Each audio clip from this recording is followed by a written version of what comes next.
ఓం సాయిరామ్ శ్రీమాత్రే నమ. అమ్మ బిడ్డలందరికీ నమస్కారం అండి. అందరూ ఎలా ఉన్నారు? అందరూ కూడా అమ్మవారి దయ వలన ఎప్పుడు ఆనందంగా ఆరోగ్యంగా ఉండాలని మీ తరపున నేను కూడా అమ్మవారిని మనస్ఫూర్తిగా కోరుకుంటూ ఈరోజు వీడియో అయితే స్టార్ట్ చేస్తూ ఉన్నానండి. ఇక ఈరోజు అమ్మవారు అమ్మ మాటగా ఏమి సందేశం ఇవ్వబోతున్నారు అంటే కనుక, బిడ్డ జాగ్రత్త తల్లి, ఈరోజు నువ్వు ఒక పెద్ద ప్రమాదంలో పడబోతున్నావు. దాని నుంచి నువ్వు ఎలా బయటపడాలి, ఎలా బయటపడగలుగుతావు అన్నది ఈరోజు నేను నీకు చెప్తాను. జాగ్రత్త తల్లి, ఒక్క 2 నిమిషాలు నీ దుర్గమ్మ మాట, నీ తల్లి మాట విను. ఏమాత్రము నిర్లక్ష్యం చేయకు, ఏమాత్రము అశ్రద్ధ చేయకు. అశ్రద్ధ చేశావు అంటే బాధపడవలసి వస్తుంది. బిడ్డ, ఇది నా హెచ్చరికగా నువ్వు భావించాలి. హెచ్చరికగా భావించి నీ తల్లి ఏ సందేశాన్ని నీకు అందిస్తున్నానో, ఏం చెప్పాలి అని అనుకుంటున్నానో ఒక్క 2 నిమిషాలు నీ తల్లి కోసం కేటాయించి విను తల్లి అంటూ ఈరోజు అమ్మవారు అయితే అంటూ ఉన్నారండి. ఇలా మరి అమ్మవారు ఇంత గట్టిగా ఎందుకు చెప్తూ ఉన్నారు, ఎందుకు దేనికోసం చెప్తూ ఉన్నారు అంటే కనుక, ఖచ్చితంగా అక్కడ మనకు సంబంధించినటువంటి, మన జీవితానికి సంబంధించినటువంటి ఏదో ఒక సందేశం ఉందండి. లేకపోతే అమ్మవారు ఇంత గట్టిగా మనకు ఎప్పుడు కూడా చెప్పరు కదా. అమ్మవారు ఏమి చెప్పినా మన మంచికే చెప్తారు, మనల్ని మంచి దారిలో నడిపించడానికే చెప్తారు. మనం ఏదైనా ప్రమాదంలో పడబోతూ ఉంటే దాని నుంచి జబ్బ పట్టుకుని పక్కకు లాగటానికి ప్రయత్నించే విధంగానే ఉంటుంది అమ్మవారి ప్రవర్తన. ఎప్పుడు కూడా సందేశం కూడా అలానే ఉంటుంది. కనుక ఇప్పుడు ఒక్క 2 నిమిషాలు అమ్మవారు ఏం చెప్తున్నారో విందామా. ఇక అమ్మవారి సందేశం వినబోయే ముందు, నాకు తెలిసినటువంటి ఒక ఫ్యామిలీ అండి, బాగా బతికిన ఫ్యామిలీనే వారు. ఒక్కసారిగా బిజినెస్లో ఫ్రెండ్స్ మోసం చేయడం వల్ల, పార్ట్నర్లు మోసం చేయడం వల్ల దివాలా తీసేసి లాస్ అయిపోయారు.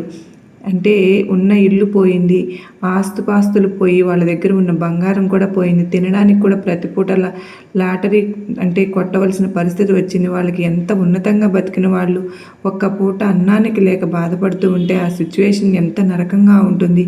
చాలా బాధ అనిపించింది. ఒకసారి నేను అమ్మవారి గుడికి వెళ్ళినప్పుడు ఆవిడ కలిసి ఎలా ఉన్నారు అంటే, ఇలా అయిపోయింది పరిస్థితి అంటే నాకే గుండె తరుక్కుపోయింది. ఒక్కసారి అమ్మవారి మీద నమ్మకంతో, ఒక్కసారి నేను చెప్పినటువంటి సందేశాన్ని అమ్మవారికి ఈ విధంగా చేసుకుంటే మీకు చక్కగా పరిష్కారం దొరుకుతుంది అని చెప్పి నేను చెప్పానండి. నిజంగానే వాళ్ళ జాతకంలో ఉన్న దోషాలకు తగినటువంటి పూజలు అనేవి అమ్మవారికి మొత్తం ప్రాబ్లమ్స్ అన్నీ ఒక్కొక్కటిగా సాల్వ్ అవుతూ ఉన్నాయి. చేసుకున్న తరువాత మళ్ళీ వాళ్ళు నాకు ఎవరో ఇవ్వవలసిన డబ్బు ఉంటే అది తీసుకున్నారు, ఇచ్చేశారు. మళ్ళీ మేము బిజినెస్ స్టార్ట్ చేసుకున్నాము, ఇప్పుడు కొద్దిగా ఇంప్రూవ్మెంట్ అవుతుంది అంటూ చాలా హ్యాపీగా నాకు ఫోన్ చేసి చెప్పడం అయితే జరిగింది. ఇలాంటి ఎటువంటి ప్రాబ్లమ్స్ అయినా ఉండనివ్వండి, చిటికెలోనే అమ్మవారు మనకు పరిష్కరించి చూపిస్తారు. అమ్మవారి ఆశీస్సులతో అందరికీ, మీ అందరికీ కూడా ఎటువంటి సమస్యలు ఉన్నా తీరిపోవాలని చెప్పి నేను కూడా మీ అందరి తరపున అమ్మవారి గుడికి వెళ్ళినప్పుడు అయితే ప్రార్థనలు అయితే పెడతానండి.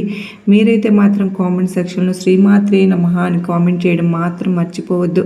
మీకు నిజంగా అమ్మవారి మీద ప్రేమ, భక్తి, గౌరవం ఉన్నట్లయితే తప్పకుండా అమ్మవారికి లైక్ ఇచ్చి మరికొంతమంది అమ్మ బిడ్డలకు షేర్ చేయండి. అంత మాత్రమే కాదు, అమ్మవారు మనకు ఏ సందేశాన్ని ఇచ్చినా దాని నుంచి మీకు ఎటువంటి ఇన్స్పిరేషన్గా అనిపించిన ఆ విషయాలన్నీ కూడా కామెంట్ సెక్షన్లో షేర్ చేయండి. ఇక అమ్మవారి సందేశం వినే ముందు ఇక్కడ ఒక చిన్న రిక్వెస్ట్ అండి. మన వీడియోకి అయితే ఒక చిన్న లైక్ ఇచ్చేస్తే కనుక, నిజంగా మీకు లైక్ అన్నది నాకు ఎంతో అమూల్యం అండి. మీరు లైక్ ఇవ్వడం వల్లనే ఇంకొంతమంది అమ్మ బిడ్డలకు మన వీడియో అనేది రీచ్ అవుతుంది.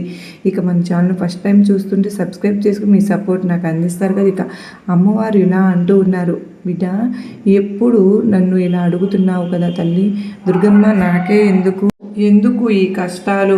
ప్రతిరోజు కూడా నేను నీ గుడికి వెళ్తూ ఉంటాను, నేను పూజిస్తూ ఉంటాను, నిన్నే తలుచుకుంటూ ఉంటాను, నిన్నే కొలుచుకుంటూ ఉంటాను, ప్రతి క్షణం నిన్నే ధ్యానిస్తూ ఉంటాను.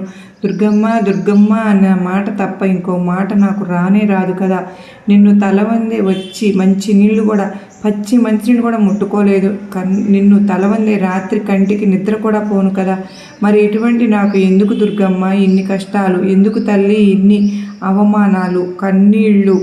మరి నేను ధర్మబద్ధంగా ఉన్నాను, న్యాయంగా ఉన్నాను, ఎవరికీ చెడు చేయలేదు, చీమకు కూడా హాని తలపెట్టలేదు. నాకు ఉన్నంతలో నేను నీకు ఎంతైనా కానీ 10 మందికి సహాయం అనేది చేస్తూనే ఉన్నాను. మరి ఎందుకు తల్లి నాకు అంటే మంచి వాళ్ళకు మంచి రోజులు లేవా తల్లి?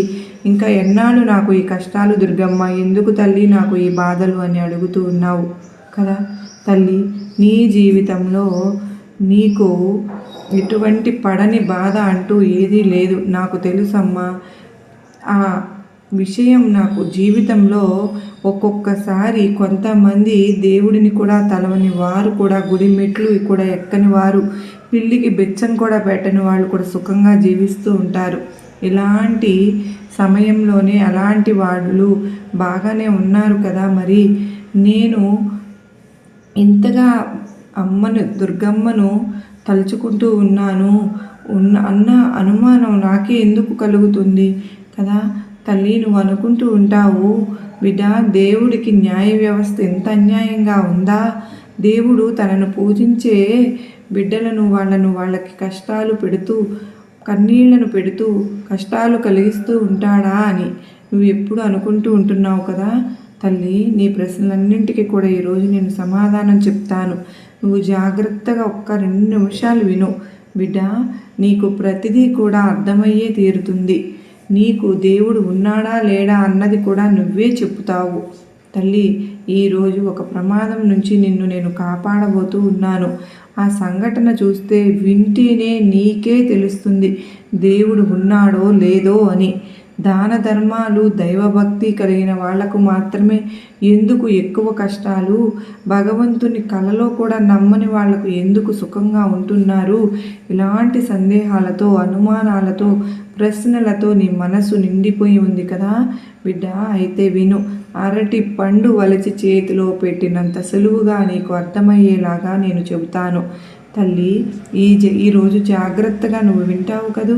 మనిషి నిత్య జీవితంలో కలిగే ఎన్నో ఆటుపోట్ల గురించి, కష్టాలను ఎదుర్కొనే పద్ధతుల గురించి ఎన్నో వివరాలు నేను నీకు అందించబోతూ ఉన్నాను. నీకు ఈరోజు ఎప్పుడూ కూడా కొన్ని ప్రశ్నలు అడిగి తన సందేహాలను నివృత్తి చేసుకోవాలని ప్రతి ఒక్కరూ అనుకుంటూనే ఉంటారు, ప్రయత్నం చేస్తూనే ఉంటారు. మరి ఎందుకు అలాగా నాకే ఎందుకు ఈ కష్టాలు వస్తూ ఉన్నాయి? నేను నీ మనసులో రేగినటువంటి అనుమానాలు, ప్రశ్నలు, సందేహాలు అన్నింటికీ కూడా నీకు ఈరోజు నేను సమాధానం ఇచ్చే తీరుతాను బిడ్డ. చెబుతున్నాను తల్లి. కురుక్షేత్ర యుద్ధ సమయంలో అర్జునుడు కృష్ణుడిని ఇలా అడిగాడంట. ఏమని అంటే, భారతాన్ని, మహాభారతాన్ని మనం చూసుకున్నట్లయితే పాండవులందరూ కూడా ఎంతో దైవభక్తితో ధర్మాన్ని ఆచరిస్తూ సన్మార్గంలో పయనించారు. అయినప్పటికీ వాళ్ళు జీవితాంతం కష్టాలనే అనుభవించారు. శ్రీకృష్ణ భగవానుడు కొన్ని ప్రశ్నలు అడిగి తన సందేహాలను నివృత్తి చేసుకున్నారు. మంచి వాళ్లకు ఎందుకు కష్టాలు వస్తాయి అని అర్జునుడు శ్రీకృష్ణుని అడిగినప్పుడు, ఎంతో దైవభక్తితో ధర్మాన్ని ఆచరిస్తూ సన్మార్గంలో పయనించిన మేము ఎన్ని కష్టాలను అనుభవించాము, జీవితాంతము కష్టాలను అనుభవిస్తూనే వచ్చాము. దేవుని నమ్ముకున్న మాకు ఎందుకు ఎన్ని కష్టాలు కలుగుతున్నాయి అని అర్జునుడు శ్రీకృష్ణుడిని అడిగినప్పుడు, అప్పుడు శ్రీకృష్ణ భగవానుడు అర్జునునికి ఒక చిన్న కథ చెప్పారు. ఒక గురువుని 2 శిష్యులు ఉండేవారు. ఇద్దరు కూడా మంచి విద్వాంసులు, విజ్ఞాన సంపన్నులు కూడా. వారిద్దరిలో ఉన్న ఒకే ఒక వ్యత్యాసం ఏంటి అంటే, ఒకళ్ళు దేవుడిని ప్రతిక్షణం పూజిస్తూ ధ్యానిస్తూ ఉంటే మరొకరు మాత్రం దేవుని స్మరణ కూడా చేయడానికి ఇష్టపడేవారు కాదు. ఆస్తికుడైన విద్యార్థి ఎక్కడ భగవంతుని పూజలు కనిపించినా అతను వెళ్ళి అక్కడ తన వంతు సహాయం చేస్తూ ఆ పూజలో పాల్గొంటూ ఉండేవాడు. భక్తి శ్రద్ధలతో భగవంతుని పూజిస్తూ ఉండేవాడు. కానీ నాస్తికుడైన విద్యార్థి మాత్రం భగవంతుని వైపు కన్నెత్తి కూడా చూసేవాడు కాదు. అంత మాత్రమే కాదు, అతనికి మద్యం సేవించే అలవాటు కూడా ఉంది. లోకంలో ఉన్న చెడు అలవాట్లు అన్నీ కూడా అతనికే ఉన్నాయి. అతని దగ్గరే ఉన్నాయి అంటే అతను చేయని పని అంటూ ఏదీ లేదు. ఒక్కరోజు ఏమైందో తెలుసా? ఆ నాస్తికుడైన విద్యార్థి మద్యం మత్తులో తూలుతూ నోటికి వచ్చిన బూతులన్నీ మాట్లాడుతూ ఇంటికి వెళ్తూ ఉన్నాడు. అప్పుడు రోడ్డు మీద వెళ్తూ ఉంటే అక్కడ తనకి డబ్బులతో నిండిన ఒక పెద్ద సంచి కనపడుతుంది. ఇక ఆనందం పట్టలేక గట్టిగా కేకలు వేస్తూ తనకు ఆ రోజు అదృష్టం పట్టిందని, బోలెడంత డబ్బు దొరికింది అని చెప్పి అరిచాడు. ఈ డబ్బుతో ఇక జీవితాంతం హాయిగా గడపవచ్చు అని అతను సంబరపడిపోయాడు. ఇక తనకు జీవితంలో వెనక్కి తిరిగి చూసుకోవాల్సిన అవసరం లేదని అతనికి అనిపించింది. అప్పుడు తన ఇంటికి బయలుదేరాడు. అదే సమయంలో భగవంతునికి ఎంతగానో ధ్యానం చేస్తున్న శిష్యునికి మాత్రం ఇంటికి వెళ్ళే సమయంలో కాలికి ఒక రాయి గుచ్చుకుంటుంది. సరిగ్గా అదే సమయంలో కూడా ఆ నాస్తికుడైన శిష్యుడు కూడా అటువైపుగా వస్తూ ఉన్నాడు. అన్ని పూజలు చేసే శిష్యుణ్ణి హేళన చేస్తూ విక్కిరింపుగా మాట్లాడడం మొదలు పెడతాడు. ప్రతిరోజు నువ్వు దేవుని దగ్గరికి ఎన్నో నైవేద్యాలు సమర్పించుకుంటూ భక్తితో పూజలు చేసుకుంటూ ఉంటావు కదా, నీకు లభించిన బహుమతి ఇదేనా? కానీ నన్ను చూడు, నేను దేవుణ్ణి ఎప్పుడూ పూజించలేదు. అసలు దేవుడు ఉంటాడని కూడా నేను నమ్మలేదు. అటువంటి నాకు జీవిత కాలానికి సరిపడా డబ్బు సంచి దొరికింది. నేను జీవితంలో ఒక మంచి పని చేసిందే లేదు, గుడికి వెళ్ళి పూజలు చేసిందే లేదు. అలా అనుకుంటే ఒక్కరోజు కూడా గుడి గడప కూడా తొక్కలేదు. కనీసం మా ఇంట్లో దేవుని ఫోటో కూడా లేదు. అయినా సరే నాకు ఎటువంటి అదృష్టం దొరికిందో చూసావా? నీకంటే సుఖంగా నేనే జీవిస్తున్నాను. దేనికి లోటు అన్నదే లేదు. నేను నీలాగా దాన ధర్మాలు అంటూ జీవితాన్ని వృధా చేసుకోవడం లేదు. దేవుని పూజ చేస్తూ నా సమయాన్ని కూడా నేను వృధా చేసుకోవడం లేదు. అందుకే నేను ఎంత సుఖంగా బతకగలుగుతున్నాను.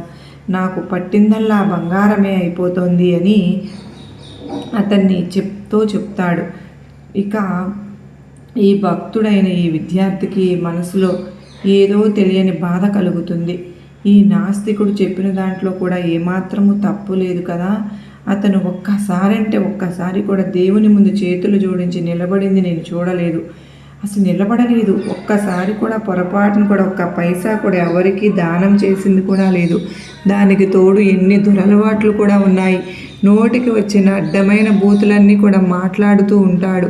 అటువంటి వ్యక్తినికి అదృష్టం పట్టడం ఏంటో అంటూ ఆస్తికుడికి ఎంత ఆలోచించినా కూడా అర్థమే కావడం లేదు. ఇదంతా ఆలోచన అయితే తన గురువుగారి దగ్గరకు వెళ్తాడన్నమాట. వెళ్ళి గురువుగారి దగ్గర ఆశీస్సులు అవి అన్నీ అందుకున్న తర్వాత తన సందేశాన్ని నాకు ఈ సందేహం అనేది ఉంది గురువుగారు, నాకు తీర్చండి అని అడుగుతాడు. అప్పుడు ఆ గురువుగారు నవ్వుతూ, దేవుడు ఏం చేసినా సరే నీ మంచికే నాయనా అని చెప్తారు. కష్టాలు వస్తూనే ఉంటాయి. చర్యకు ప్రతిచర్య అనేది తప్పకుండా మనం చేసి ప్రతి పనిలోనూ ఉంటుంది బిడ్డ. పంచభూతాలు అయినటువంటి గాలి, నేల, నీరు, నిప్పు, ఆకాశము నిరంతరము గమనిస్తూ ఉంటాయి. దీనినే కర్మఫలము అని అంటారు. ఈ భూమి మీద పుట్టిన ప్రతి ప్రాణి తన గత జన్మలో చేసిన పాపపుణ్యాల యొక్క కర్మఫలాన్ని మరో జన్మలో ఖచ్చితంగా అనుభవించాల్సే ఉంటుంది.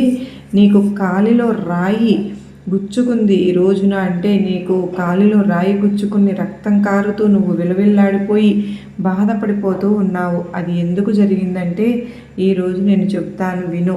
నీకు కానీ అదే రోజు అదే సమయంలో భగవంతునికి నమ్మని, పూజించని, దాన ధర్మాలు కూడా చేయని, ఒక మంచి వ్యక్తిత్వం లేని ఆ వ్యక్తికి డబ్బు సంచి దొరకడంలో ఏదో గొప్ప పరమార్థం దాగి ఉంటుంది. నువ్వు గత జన్మలో ఏదో పాపం చేశావు. ఆ పాపకర్మల ఫలితమే ఈ జన్మ వరకు కూడా నిన్ను అనుసరిస్తూ ఉంది నాయనా. నువ్వు ఈరోజు ఒక పెద్ద ప్రమాదంలో చనిపోవలసి ఉంది. కానీ నీ అదృష్టవశాత్తు కేవలం కాలికి ఒక్క రాయి గుచ్చుకుని ఆ ప్రమాదం అనేది తొలగిపోయింది. నువ్వు ప్రతినిత్యము భగవంతుని పూజిస్తూ ఉంటావు కదా, నీకు ఎటువంటి ప్రమాదము కలగకుండా ఆ దుర్గమ్మే నిన్ను కాపాడుకుంటూ వచ్చింది. ఇక నీ మిత్రుడు గురించి అంటావా? నీ మిత్రుడు గురించి చెప్పాలి అంటే అతను గత జన్మలో ఒక మహాసాధువుగా జీవించాడు. ఈరోజు అతని అదృష్టమే మారబోతోంది. ఎన్నో కోట్లకు అతను వారసుడుగా మారబోతూ ఉన్నాడు. ఈ జన్మలో అతను ఒక మంచి పని కూడా చేయలేదు కదా.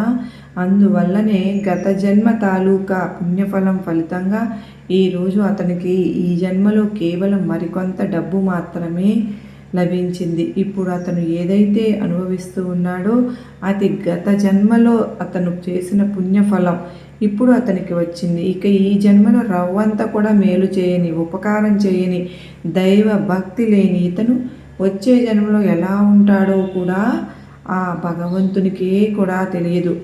అంటే ఇప్పుడు నువ్వు ఏదైతే మంచి చేస్తూ ఉన్నావో అది నీ వచ్చే జన్మలో నిన్ను ఒక గొప్ప వ్యక్తిగా నిలబెడుతుంది. ఏ కష్టము నీ దగ్గరకు రాకుండా ప్రతి నిమిషము సంతోషంగా గొప్ప వ్యక్తిగా పేరు పొందేటట్లు చేస్తుంది అంటూ ఆ గురువుగారైతే, అంతేకాని అతనికి పూర్వజన్మ ఫలం వల్ల ఇప్పుడు ఈ డబ్బు ఇవన్నీ లభించాయి అని ఇంకా వర్తమానం మీద దృష్టి పెట్టి పని చేయడం నువ్వు మొదలుపెట్టు నాయనా.